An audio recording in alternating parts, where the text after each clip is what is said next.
آپ نے فرمایا حذیفہ صاحب، آپ کی سیاسی جماعت کا موقف ہے کہ جب لاسٹ ٹائم ان کی ہمشیرہ کا ملاقات ہوتی ہے تو وہ کسی بھی قسم کی بات نہیں کرتی ان کی صحت کو لے کر، لیکن علیمہ خان صاحبہ نے اگست کے مہینے میں ان کی آنکھوں کے حوالے سے بتایا کہ ان کی آنکھوں کی بیماری ہے. تو کیا حکومت نے ٹھیک طریقے سے پلے نہیں کیا؟ ایک سابق وزیر اعظم ہے، قیدی ہیں، ان کے حقوق ہیں، ان کی 85% جو بنائی ہے وہ زائل ہو گئی. دیکھیں، ایک تو بہت مبارک ہو آپ کو کہ آپ کے ساتھی جو ہیں خرم اقبال جو ہے وہ بحفاظت رہا ہو گئے ہیں.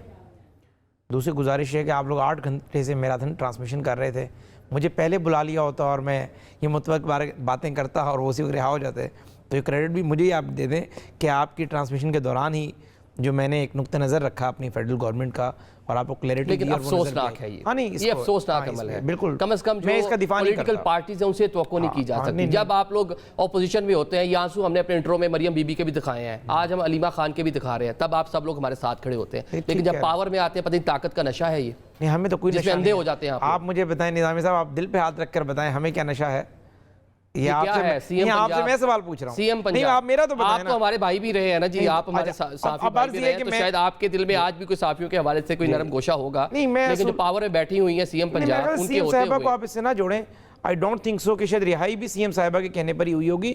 اور ظاہر ہے کچھ لوگ ہوتے ہیں، ظاہر ہے ایک چیز ہوئی اور وہ آگے بڑھ گئی، چونکہ حکومت میں آپ بیٹھے ہوتے ہیں. آپ کہہ رہے ہیں کہ جو 12 کروڑ کا صوبہ پنجاب ہے، اس کی سی ایم اتنی لا علم ہے کہ 8 گھنٹے سے ایک سینئر جرنلسٹ غائب ہے، پورا میڈیا اس کو پر چیخ رہا ہے، سوشل میڈیا بھرا ہوا ہے، اس کو معلوم ہی نہیں ہے کہ اس کے صوبے میں کیا ہو رہا ہے. آپ یہ کہہ رہے ہیں؟ نہیں، میں یہ دیکھیں 6-7-8 گھنٹے تو مطلب کہ ویسے گزر رہے تھے، 2-4 میٹنگ میں بیٹھا ہوا ہوں.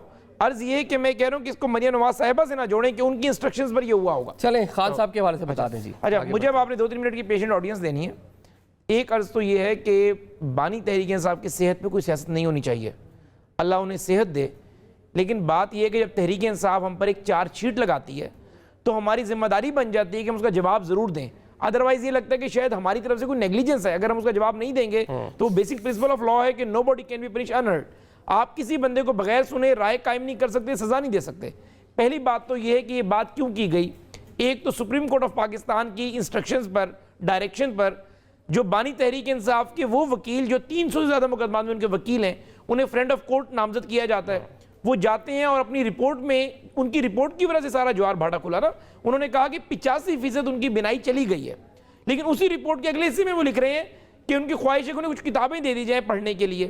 یہ پوری دنیا میں سیٹل پرنسپل آف لا ہے کہ اگر آپ کی ایک آنکھ کی بینائی جا چکی ہو 80-90%، تو آپ دوسری آنکھ سے ریڈنگ پہ تو بالکل بھی نہیں جاتے. اچھا، اگر آپ مجھے آگے بول لیں ورنہ بات ہے کہ میں کوئی متنازع بات کر رہا ہوں. اس لیے میں یہ کہتا ہوں کہ وہ چونکہ ڈاکٹر نہیں ہے، کوئی میڈیکل ایکسپرٹ نہیں ہے، ہم سب کو دعا کرنی چاہیے کہ اللہ کرے ان کا شک و شبہ غلط ہو اور بانی تحریک انصاف کی 85% بینائی نہ گئی ہو، اور ان کا جو بھی علاج ہوا ہے اور فردر بھی ہوگا. اس کے لیے کس چیز کا ویٹ کر رہے ہیں آپ لوگ؟ حذیفہ رحمان صاحب کس چیز کا ویٹ کر رہے ہیں؟ مجھے بتا رہے ہیں نا، سپریم کورٹ پاکستان میں جا کر وہ ایک رپورٹ جمع کروا رہے ہیں. پاکستان تحریک انصاف کے اراکین اسمبلی شارع دستور پہ احتجاج کرنا چاہ رہے ہیں. ایک پینک ہے، ایک تشویش پائی جا رہی ہے ان کی فیملی میں، ان کے خاندان میں. تو آپ شفا انٹرنیشنل لے گئے، اسلام آباد میں موجود ہے. شیر افضل مرو صاحب، این ممکن ہے کہ بانی تحریک انصاف اس وقت بھی پاکستان کے بیسٹ ریٹینا کے ڈاکٹر کی سپرویژن کے اندر موجود ہوں، ان کی کنسلٹیشن پر چل رہے ہوں. ہم اس طرح کے ظالم لوگ آپ کو نظر آتے ہیں. بات یہ ہے کہ اگست والی بات بھی کیوں کی گئی جب بانی تحریک انصاف کے فالوورز نے اور ان کی جماعت نے اس کو سیاسی سٹینڈ کے طور پہ استعمال کیا کہ اکتوبر میں نے جیل سپرنٹ کو لکھ کر دیا تھا کہ میری آنکھ کا مسئلہ ہے. تو ظاہر اس بات کو جسٹیفائی کرنے کے لیے پھر ہمارے لوگوں نے کہا کہ یہ غلط بات ہے، یہ لغو ہے، یہ ایک جھوٹ ہے. ابھی ہم نے ابتدائیے میں مریم نواز صاحبہ کے ایک سورس سنایا تھا، وہ کہہ رئی ہیں کہ میرے والد صاحب کی صحت ٹھیک نہیں تھی، تو کیا ہی اچھا ہوتا کہ اتنے سیریس معاملے پر فیملی جو ہے اس کو بتایا جاتا. مجھے بولنے کا موقع تو دیں، فیملی کو بتا دیتے نا. دوبارہ موقع نہ دیجیے گا، لیکن ابھی مجھے موقع میرا 2-3 منٹ مکمل دیکھ کریں. عرض یہ ہے کہ آپ کی فیملی سے ملاقات آپ کی ہوئی ہے دسمبر میں. اگر آپ کی آنکھ میں جو بتایا جا رہا ہے اگست سے تکلیف اور آپ کو دیکھا نہیں جا رہا، اور جو سلمان صدر نے اپنی رپورٹ میں لکھا کہ 2 مہینے سے اتنی تکلیف اور اذیت ہے کہ وہ اس اذیت کو برداشت نہیں کر پا رہے، تو آپ کے لیے 3 دسمبر کو ٹویٹ کرانا ضروری تھا کہ میرا نیریٹو زندہ رہے.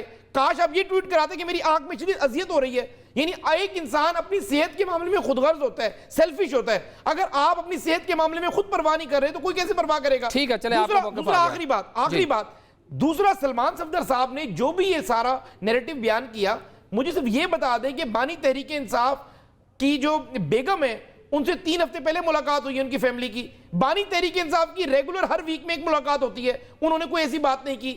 بانی کی صحت پہ سیاست نہیں کر رہے، لیکن آپ خدارہ ایک اللہ کی طرف سے آپ کو ایک بیماری آئی ہے اور آپ کو یہ پتہ ہے کہ بانی تحریک انصاف پچھلے 15 سال سے آئی کا چیک اپ کراتے ہیں, ان کو شکایت موجود ہے, ان کی میڈیکل ہسٹری موجود ہے, انہوں نے یہ بات کبھی نہیں کی. اچھا آخری بات, اگست میں اگر بہنوں کو یہ تشویش تھی کہ آپ کی آنکھوں میں مسئلہ ہے اور آپ کی ایک میڈیکل ہسٹری بھی ہے ریٹینا کے حوالے سے, تو آپ نے وزیر اعلیٰ تبدیل کرانے کے لیے تو KPK میں پشاور ہائی کورٹ سے رجوع کر لیا, اسلام آباد ہائی کورٹ میں ویسے جاتے ہیں, آپ نے ایک بھی ریٹ کی کہ میرے بھائی کی 15 سال سے آنکھوں کا ایشو ہے اور وہ آئی کا چیک اپ کراتے ہیں. چلے اب آئی کے چیک اپ کے لیے ان کو عدالت جانا تھا, مطلب یہاں پہنچ گئے. شیر افضل مرد صاحب یہ طرح بتا دیں کہ ایک تو حکومت ماننے کو تیار نہیں ہے کہ 85% ان کی رائٹ سائڈ کی جو آئی ہے اس کی جو بنائی ہے وہ زائل ہو گئی ہے. ماننے کو تیار نہیں, میں کہتا میری دعا ہے اللہ کرے یہ خبر غلط ہو, اور اس لیے کہہ رہا ہوں کہ خبر دینے والا وکیل ہے, خبر دینے والا ڈاکٹر نہیں ہے, پلے نہیں کر پائی. he is not a retina specialist. چلیں مرو صاحب بتائیے گا. دیکھیے حذیفہ صاحب آج کافی جذباتی معلوم ہو رہے ہیں. یہ بڑے ہی کلیئر ایشوز ہیں ہمارے سامنے. پہلی بات تو یہ ہے کہ سلمان صفدر صاحب کی رپورٹ پہ وہ معترض ہیں. وجہ یہ ہے کہ وہ خان صاحب کی وکیل ہیں. کچھ اعتراضات جو ہیں شاید جس طرح انہوں نے کہا جی کہ یہ کورٹ میں نہیں گئی, بڑا صحیح جواز ہیں, بڑی صحیح منطق ہیں. PTI کو یقیناً جانا چاہیے تھا, اتنا سینسیٹیو ایشو تھا.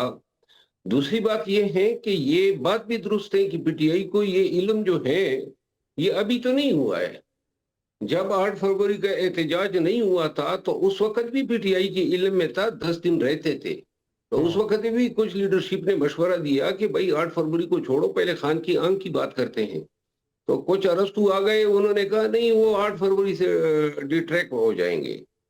تو یہ دوسری بات. تیسری بات یہ ہے کہ خان صاحب کے آنکھ کے ایشو کو PTI نے خود ہی اس نیریٹو کو ڈینائی کیا. محمود خان اچکزئی صاحب کی ویڈیو موجود ہے اور تمام لیڈرشپ, سلمان اکبر راجہ صاحب, سہیل افریدی صاحب اور علامہ راجہ ناصر عباس صاحب موجود ہے کہ جی کوئی ایسا ایشو نہیں ہے, آنکھ ٹھیک ہے. اور اگر یہ جھوٹا بیان کیوں دیا گیا, اس وقت ہم بھی مطمئن ہوئے. میں نے بھی بیان دیا کہ محمود خان اچکزئی ذمہ دار آدمی ہے اور انہوں نے بڑی ذمہ داری سے یہ بیان دیا ہے. اب یہ ساری چیزیں کوتاہیاں پتہ نہیں کیوں ہوئی ہے ایسے سینسیٹیو ایشو پہ. اور اب دوسری بات ہے, جہاں تک سلمان صفدر صاحب کی رپورٹ ہے, اگر وہ کوئی کہتا ہے, اللہ کرے کہ یہ غلط ہو, لیکن اگر سلمان صفدر صاحب کی رپورٹ غلط ہے, بانی PTI جھوٹ بول رہا ہے بقول ان کے, تو بھائی ان کو اب جھٹلا دینا. میڈیکل جو ریٹنا کے اسپیشلسٹ ہیں یا شفا یا ہاسپٹل ہیں اس میں جا کے ان کو ایگزامن کرا دے اور ثابت کر دیں کہ جی یہ حکومت کی بدنامی کے لیے یہ چیزیں کنکاکٹ کی گئی. دیکھیے خان صاحب نے 2.5 سال میں کبھی یہ بھی کہا کہ ان کے پاؤں میں درد ہے. 2.5 سال میں کوئی بیماری ان کو لائق نہیں ہوئی, کوئی شکایت ہی انہوں نے نہیں کی. جب 2.5 سال بعد انہوں نے ایک چیز پہ شکایت کر دی تو پھر اس کو سنجیدگی سے لینا چاہیے تھا نا.